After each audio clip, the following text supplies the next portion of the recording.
तो मिल जाएगा सजन धीरे धीरे,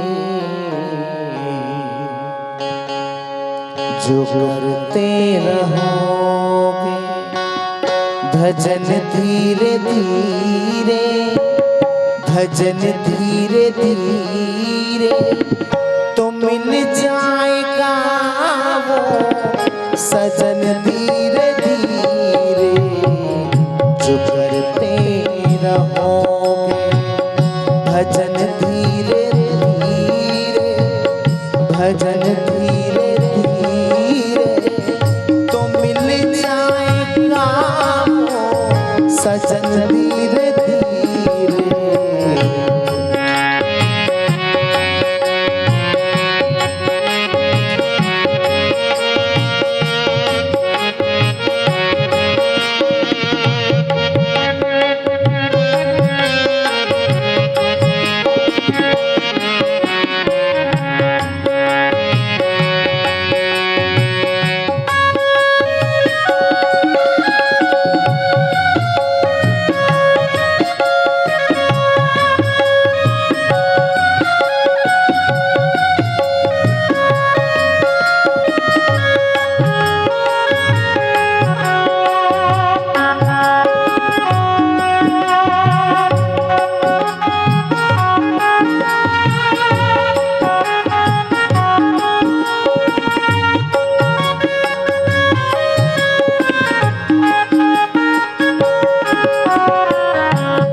अगर प्रभु से मिलने की दिल में तमन्ना, दिल में तमन्ना, करो शुद्ध अनंत करण धीरे धीरे, जो करते रहोगे भजन धीरे धीरे, भजन धीरे धीरे, तो मिल जाएगा सजन धीरे धीरे।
मुश्किल नहीं है कोई काम दुनिया में, मुश्किल नहीं है, मुश्किल नहीं है जो करते रहोगे यत्न धीरे धीरे, जो करते रहोगे भजन धीरे धीरे, भजन धीरे धीरे तो मिल जाएगा वो सजन धीरे धीरे, जो करते रहोगे।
भक्ति पूजा हरि की, सेवा हरि की तो मिल जाएगा वो रतन धीरे धीरे, जो करते रहोगे भजन धीरे धीरे, भजन धीरे धीरे तो मिल जाएगा सजन धीरे धीरे, जो करते रहोगे भजन धीरे धीरे, भजन धीरे धीरे तो मिल जाएगा सजन धीरे धीरे, जो करते रहोगे भजन धीरे धीरे, भजन धीरे धीरे तो मिल जाएगा भजन धीरे धीरे, जो करते रहोगे भजन धीरे धीरे तो मिल जाएगा सजन धीरे धीरे। बोलो श्याम सुंदर भगवान की, बोलो श्री राधे रानी सरकार की। तो जो करते रहोगे भजन धीरे धीरे तो मिल जाएगा वो सजन धीरे धीरे। कौन सा सजन? जो इस लोक में भी साथ देता है और परलोक में भी साथ देता है, जिसे श्री कृष्ण कहते हैं। तो ब्रज में रहना है तो क्या कहना है? जोर से बोलेंगे, एक बार और कहेंगे। तो सज्जनों, भगवान कन्हैया से जिसने जो भी कुछ मांगा मेरे कन्हैया ने दिया।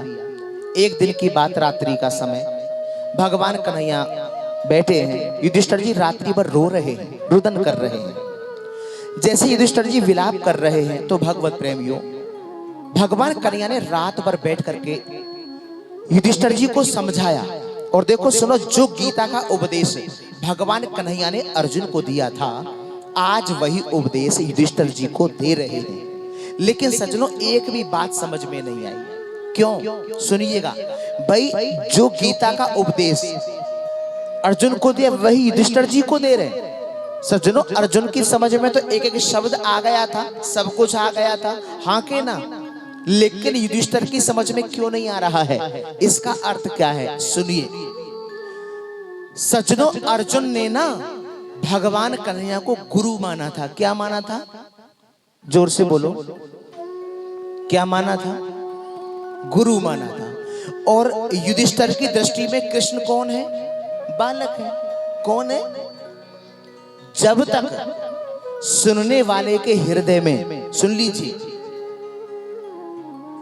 जब तक सुनने वाले के हृदय में सुनाने वाले के प्रति आदर की भावना मन में नहीं होगी, तब तक वो उसकी बताई हुई बातों पे गौर नहीं कर सकता।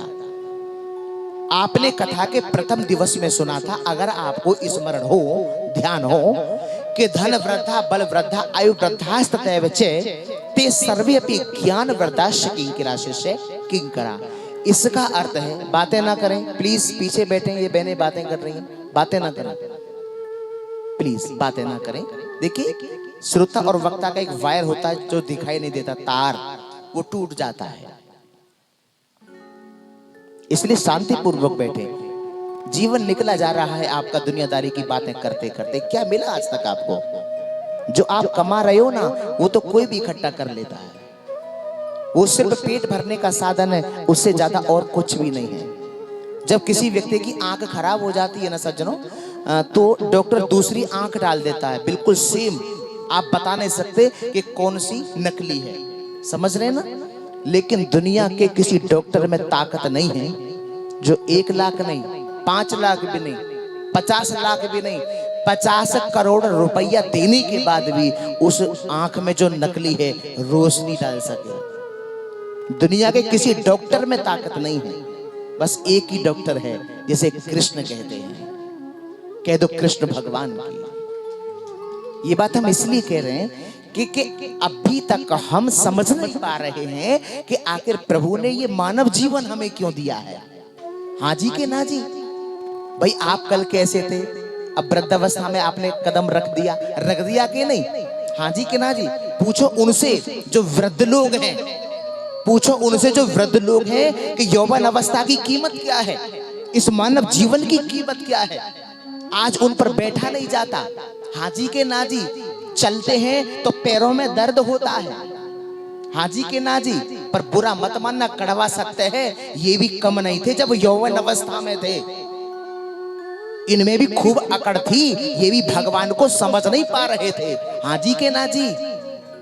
अब आके समझ में आया जब चिड़िया चुग गई खेत। अब आया तो क्या हुआ, अब तो हो गई देर। हाँ जी के ना जी? तो ब्रज में रहना है तो क्या कहना है?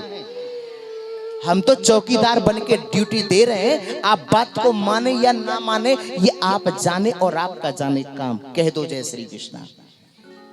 इसलिए कह रहे हैं ना वो पप्पू का पापा काम आने वाला है, ध्यान रखना, ना वो पप्पू की मम्मी काम आएगी, ध्यान रखना, बड़ा कड़वा सत्य है।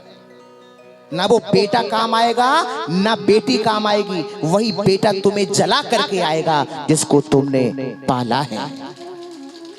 ध्यान रखना, वही जला करके आएगा, कोई और नहीं। और जो सोने चांदी के आभूषण है ना, उनको उतरवा लिया जाता है। हाँ जी के ना जी? और बाकी जो वस्त्र पहन रखे जो सस्ते हैं उन्हें भेज देते हैं साथ। कसमें वादे प्यार वफा सब बातें हैं, बातों का क्या, कोई किसी का नहीं है, ये झूठे नाते हैं, नातों का क्या। आप देख भी रहे होंगे, आप अनुभव भी कर रहे होंगे, जब आपकी शादी आपका विवाह हुआ होगा, 6 महीने तक साल भर हो ना, तो हम तुम्हारे बिना नहीं रह सकते, तुम हमारे बिना नहीं रह सकते। जैसे जैसे समय व्यतीत हुआ, हाँ जी के ना जी, जैसे जैसे समय व्यतीत हुआ नोक झोंक होनी आरंभ हो गई। और तो छोड़िए, अभी तो ट्रेलर आगे देख लेना, कह दो जय श्री कृष्णा, आगे देख लीजिएगा। जब 15-16 वर्ष शादी के बीत जाएं और जब 20 वर्ष हो जाएं, जैसे जैसे समय बढ़ता जाएगा वैसे देखते रहिएगा कि एक दोनों की, एक की नहीं, दोनों की दृष्टि में दोनों का कितना आदर होता है, दोनों को एक दूसरे की कितनी नीड होती है, कितनी कितनी आवश्यकता महसूस होती है, पता लग जाएगा। कह दो जय श्री कृष्णा। इसलिए कह रहे हैं, परम पूज्य प्रातः स्मरणीय डोंगरे जी महाराज जी भी कहते थे कि जो अपने कल्याण के बारे में नहीं सोचता वो आत्महत्यारा, आत्मघाती है। हाँ जी के ना जी। जो अपने आप से प्रेम नहीं कर सकता वो दूसरों से क्या प्रेम करेगा? हाँ के ना। अपने आप से प्रेम करने का मतलब समझ रहे हैं? अपनी आत्मा से, अपनी आत्मा से, अपनी आत्मा से प्रेम करने का मतलब समझ रहे हैं कि मैं अपने बारे में सोचूं, अपने कल्याण के बारे में से सोचूं। यह है अपने आप से प्रेम करने का अर्थ, मतलब, अभिप्राय, मीन। तो सज्जनों, बात क्लियर है कि जो अपने आप से प्रेम नहीं कर सकता, जो अपने आप से मोहब्बत नहीं कर सकता, वो दूसरों से क्या खाक मोहब्बत करेगा? ये सब नकली है, समझ रहे हैं या नहीं? तो इसीलिए प्रेम करना है ना, तो अपने आप से प्रेम शुरू कीजिए, तब आप किसी दूसरे से निस्वार्थ प्रेम कर पाओगे।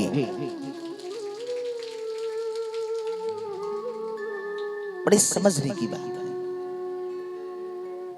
इसीलिए हरिबंधुओं, जब तक सुनने वाले के हृदय में बताने वाले के प्रति आदर की भावना नहीं होगी, यदि बेटा के हृदय में पिता के प्रति आदर नहीं होगा, पुत्री के हृदय में मां के प्रति आदर का भाव नहीं होगा, तो ये माता पिता की आज्ञा का पालन नहीं कर सकते, उनकी बताई हुई बातों पे गौर नहीं कर सकते। कब तक? जब तक आदर नहीं होगा। भगवान कन्हैया ने सोचा, एक काम करूं, यदि मैं भीष्म पितामह के मुखार बिंद से इनको उपदेश करा दूं तो इनकी समझ में जल्दी आ जाएगा। तो सज्जनों, श्री कृष्ण भगवान पांचों पांडवों को लेकर संग गए। ध्यान देंगे, वहां जहां पर पितामह शरशय्या पर पड़े हैं, एक एक बूंद करके पूरा रक्त शरीर का जिनका निकल चुका है, लेटे लेटे पितामह ने कृष्ण को जैसे ही देखा तो प्रणाम किया और कहा, कन्हैया मैं कितना बड़भागी हूं, मैं कितना सौभाग्यशाली हूं जो आप मुझे दर्शन देने को आ गए हो। भगवत प्रेमियों, जैसे इतनी बात कही तो कन्हैया ने कहा कि पिता मैं एक काम करो, आप ना इन पांडवों को उपदेश कराओ। पिता मैं मुस्कुराए और कहा, वाह कन्हैया, किसी दूसरे को आदर देना तो कोई आपसे सीखे, मैं इन पांडवों को भला क्या उपदेश करा सकता हूं? बोले नहीं नहीं नहीं, जैसी मेरी आज्ञा पिता मैं, ठीक है, यदि आप कहते हो तो मैं इन पांडवों को उपदेश कराऊंगा। और आपकी जानकारी के लिए ये भी बताते चलें कि ये उपदेश भी कृष्ण दे रहे हैं, माध्यम किसको बनाया? पितामह को। अब जैसे यहाँ कथा का आयोजन हो रहा है, समझने की बात है, बातें ना करें सज्जनों। भगवान ने यहाँ भी किसको माध्यम बनाया? जैसे आप परीक्षित जी हैं, आप लोग हैं, है कि नहीं? तो माध्यम बनाते हैं ऐसे प्रभु, और किसी ना किसी को माध्यम बना करके हम तक, आप तक कथा पहुंचाते हैं। कह दो श्याम सुंदर भगवान की। तो भगवत प्रेमियों, माध्यम बनाए पितामह को। पितामह ने आज लेटे लेटे पांडवों को उपदेश दिया, और उपदेश कराते समय कह रहे हैं कि सुनो पांडवों, तुम लोग भारत के सम्राट बने, बड़ी सुंदर बात है, परंतु तुम पांडवों को, तुम गृहस्थियों को आलसी नहीं होना चाहिए। सुन लीजिएगा, तुम गृहस्थियों को आलसी नहीं होना चाहिए और खूब मेहनत करके धन कमाना चाहिए, और उस कमाए हुए धन का दशांश दान के लिए निकालना चाहिए। दशांश का मतलब समझ रहे हैं? देखिए, जैसे ये है 100 का नोट, तो ये 100 रुपए है, तो इसमें दशांश क्या है? 10 रुपए। क्या है? 10 रुपए। यानी कि इसमें 90 तो आपके हैं लेकिन 10 आपके नहीं है। 1000 में दशांश क्या है? 100 रुपए। 10,000 में दशांश क्या है? 1,000 रुपये। और 1,00,000 में दशांश कितना है? 10,000। समझ गए? दशांश काला धन है, ब्लैक मनी है। ये मैं नहीं कह रहा हूं, शास्त्र की बात है। ऐसा कोई संसार में मुझे नहीं लगता कोई व्यक्ति हो जो 10,000 से कम कमाता हो। हाँ जी के ना जी? महीने के। तो हमको 1,000 रुपए हर महीने निकाल के अलग रख देने चाहिए। अगर ऐसा हम करते हैं तो ऐसा करने से हमारे जीवन में कभी कष्ट, कभी बीमारी हारी नहीं आती और बच्चों की बुद्धि का भी विकास होता है। कई बार आपने देखा होगा कि जिनके पास अपार संपत्ति है, सुन लीजिएगा, वो तो छोड़िए, उनकी तो संतान मिलेगी आपको बिल्कुल बेकार। आपने प्रमाण दे रहा हूं मैं आपको। और सज्जनों, जो दशांश नहीं निकालते वो कोई भी हो सकता है, उनके बच्चे पढ़ने में बिल्कुल अच्छे नहीं मिलेंगे, संस्कारवान नहीं मिलेंगे। ध्यान रखना, कभी ना कभी वो दिखा देंगे असली अपना रूप। कह दो जय श्री कृष्णा।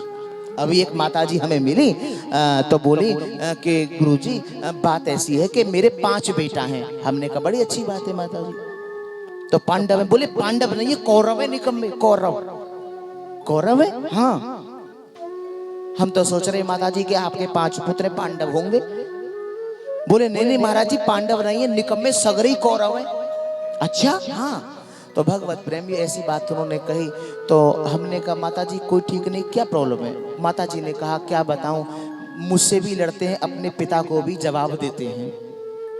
वैसे कोई कभी नहीं महाराज जी, 5-7 लाख रुपया हर महीना आवे हमारे किराए को।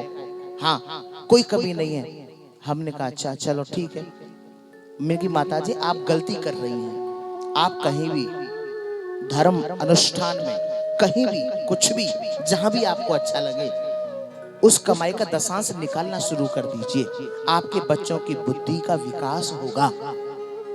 भगवत प्रेमियों, जैसे ही आरती भई कथा की तो माता जी ने अपनी जेब में से निकाल के 10 को नोट चढ़ाया भगवान के दरबार में। कितने को नोट? 10 को। 10 रुपया में बालक तो पहले ही ना। हाँ जी के ना जी? वो भी जानता है। हाँ जी के ना जी? हाँ के ना? जवाब दीजिए। वो भी जानता है पापा 10 रुपया है और दो। हाँ के ना? बालक तो बेलता ही नहीं है। तो सज्जनों, आप जरा सोचो कि चमड़ी चली जाए पर दमड़ी ना जाए, ये सोच हमारी आज हो गई है। तो ब्रज में रहना है तो क्या कहना है? तो ये बात कह रहे हैं कौन? श्री कृष्ण। किसको माध्यम बना के? पितामह को। पितामह के मुखारबिंद से। हमने कल कहा था ना कि ये जो कथा जो सुना रहा, कौन सुना रहा? आत्मा सुना रही है। माध्यम किसको बनाया है? मुख को, शरीर को, है कि नहीं? कथा सुन कौन रहा है? आप। किसके द्वारा? कान के द्वारा, है कि नहीं? सुन कौन रहा है? आत्मा। आप कौन है? आत्मा। माध्यम क्या है? कान। किसको माध्यम बनाया? शरीर को। तो ऐसे भगवत प्रेमी पितामह को माध्यम बना के उपदेश करा रहे हैं। और सुनो, इसके बाद पितामह ने ये बात कही कि तुम गृहस्थियों को खूब मेहनत करके धन कमाना चाहिए और कमाए हुए धन का दशांश दान के लिए निकाल के रखो। और सुनो, कहा कि तन पवित्र सेवा किए और धन पवित्र कर दान, मन पवित्र हरि भजन सो होत त्रिविध कल्याण। कह रहे हैं कि तन पवित्र सेवा किए, मतलब तन पवित्र होता है सेवा करने से। किससे होता है? जोर से बोलो। सेवा करने से। हम अपने आप से पूछें हम कितनी सेवा करते हैं? अब तन पवित्र होता है सेवा करने से। हम क्या समझते हैं स्नान कर लिया तो हमारा तन पवित्र हो गया। यहां भी हम गलत जा रहे हैं। जिन खोल भीलों को भगवान राम ने अपने गले से लगाया था ना, वे जाड़े के 4 महीने के दिनों में स्नान भी नहीं करते थे। हाँ जी के ना जी? अगर तन पवित्र स्नान करने से ही होता तो क्या भगवान राम उनको अपने गले से लगाते? 1 नहीं, 2 नहीं, 3 नहीं, 4 नहीं, 6 नहीं, 1 महीना नहीं, 4 महीने तक स्नान ही नहीं करते थे। बताओ। और भगवान राम ने जो जगत का पिता है, जो परात्पर अखिलेश्वर है, जिसकी कृपा विलासिता से ये सारा संसार प्रपंच पालित होता है, उस परमात्मा राम ने कुलभूलों को अपने हृदय से लगाया था। इसलिए तन पवित्र सेवा किए। किससे होता है?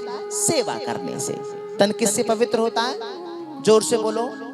तो आज से ही हम अपने हृदय में ये बात बिठा लें कि हम सेवा करेंगे। कोई भी सेवा, तन की सेवा, मन की सेवा, धन की सेवा, जो आपको अच्छा लगे। तन पवित्र सेवा किए। अब धन पवित्र कर दान। दानेन वर्तते धनम। दान करने से धन बढ़ता है, कम नहीं होता। और दानम दुर्गति नाशनम। इसका मतलब है कि दान दुर्गति का नाश करता है। समझ गए? दानम दुर्गति नाशनम। दान दुर्गति का नाश करता है। यहां तक कह दिया है कि चिड़ी चोंच भर ले गई, घटे नदी ना नीर, और दान करे धन ना घटे, कह गए दास कबीर। तो इसलिए तन पवित्र सेवा किए और धन पवित्र कर दान। अब आगे क्या लिखा है? मन पवित्र हरि भजन सो।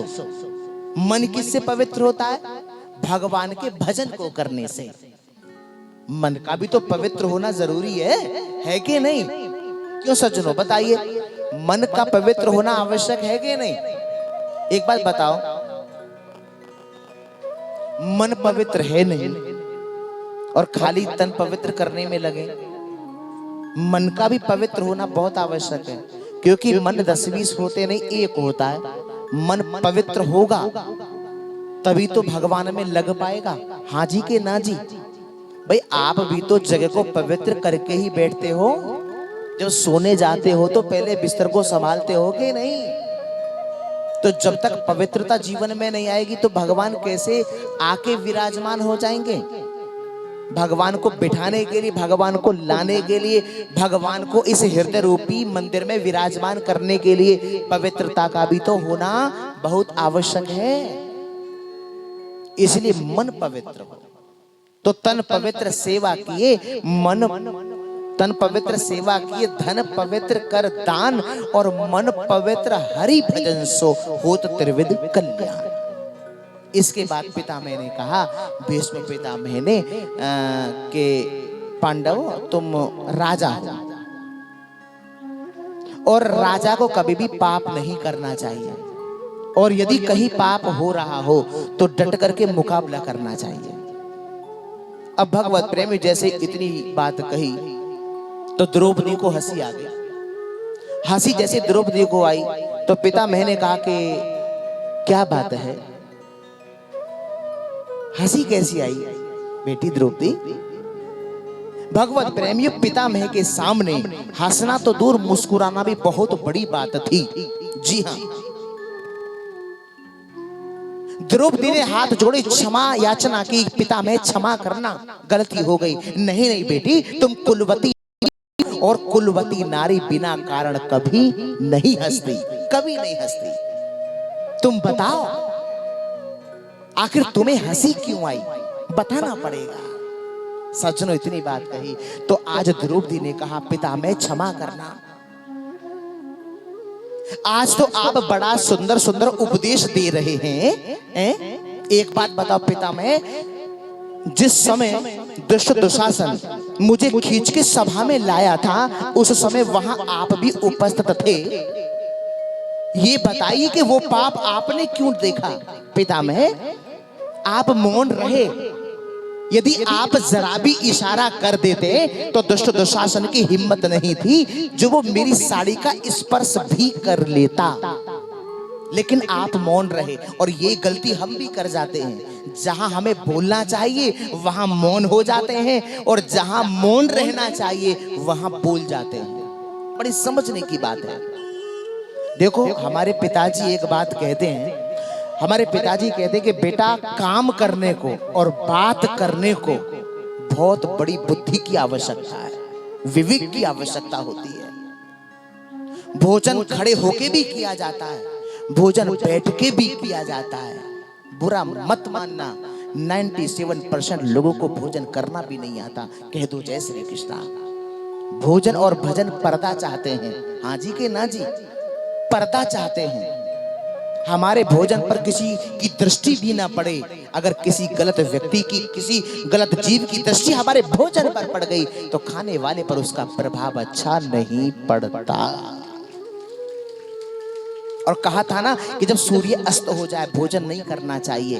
हाँ, और भोजनांते विषम बारी, भोजन के तुरंत बाद पानी पीना भी जहर के समान होता है।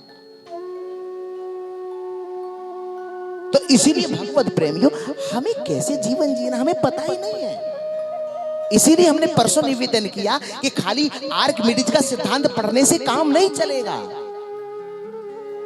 खाली मैथमेटिक्स में ट्रिग्नोमेट्री, त्रिकोणमिति पढ़ लेने से साफ काम नहीं चलेगा। हमारे बच्चे ग्रेजुएट हैं, हमारे बच्चों ने कुछ भी किया, डबल एमए किया है। ये सब करने से पहले वो संस्कारवान हो, ये आवश्यक है। यदि संस्कारवान नहीं है तो ऐसी डबल एमए का कोई फायदा नहीं है, कोई फायदा नहीं। बड़े बड़े एमबीबीएस डॉक्टर आपने देखा होगा, सुना भी होगा, कोरोना काल में खूब पाठ निकाल निकाल के बेचे हैं। हाँ जी के ना जी, क्या फायदा ऐसी शिक्षा का? शिक्षा किसके लिए होती है? दूसरों के लिए। शिक्षा किसके लिए? किसी की भलाई के लिए, बुरी के लिए नहीं। ऐसी शिक्षा का क्या फायदा जो हम किसी का बुरा कर दें साहब। कर भला तो हो भला और कर बुरा तो हो बुरा। इसलिए साधक एक ही बात कहता है, उठ जाग मुसाफिर भोर भई, अब रैन कहाँ जो सोवत है।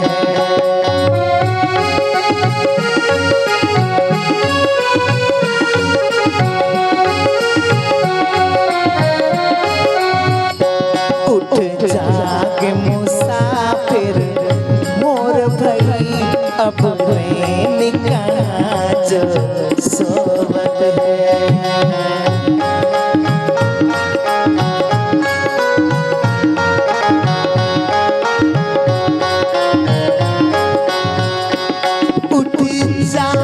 मुसाफिर भोर भई, अब रैन कहाँ जो सोवत है।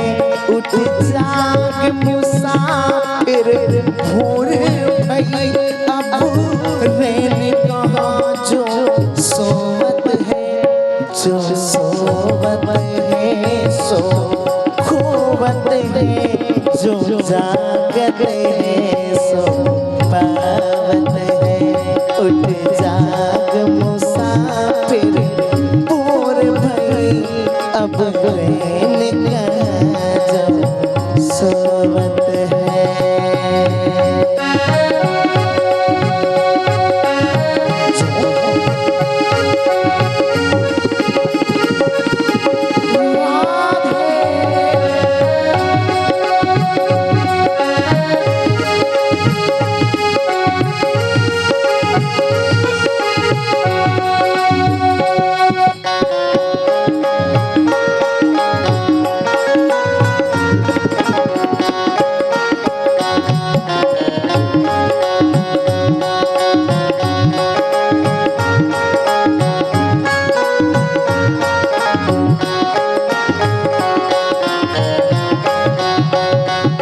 जो कल करना सो आज कर ले, जो आज करना सो अब कर ले।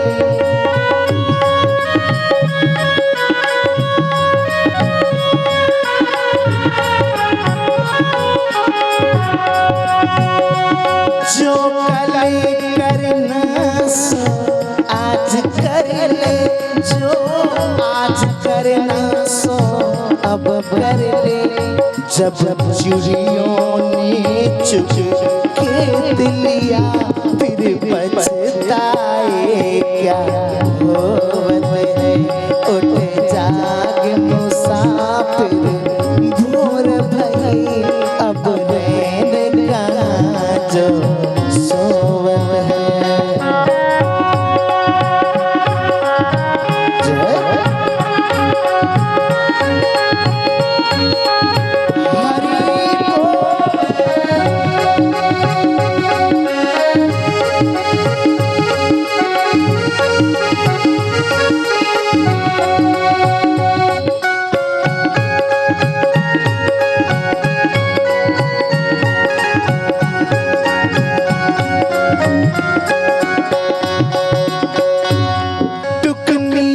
से अखियां खोले जरा और अपने प्रभु में ध्यान लगा।